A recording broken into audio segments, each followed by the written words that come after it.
5กิโลซับหนา10มิลรอบวงอยู่ที่105 ถึง 110นะครับทุกคนที่เห็นตัวนี้นะครับข้างหลังนะครับ5 ปีแล้วครับยังไม่รั่วไม่ซึมไม่แตกนะฮะเล่นทุกวันนะครับตัวนี้ครับเน้นลดไวตีพุงแบบไม่เหนื่อยเร็วมากๆเลยครับรุ่น5กิโล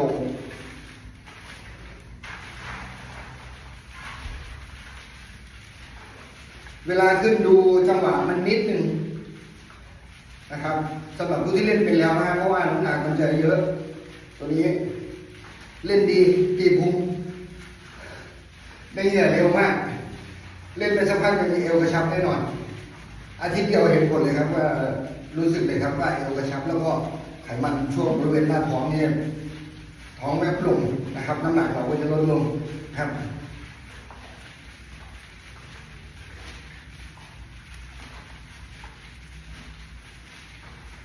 โอ้โหจุกตีพุงนิดนึงนะครับตรงนี้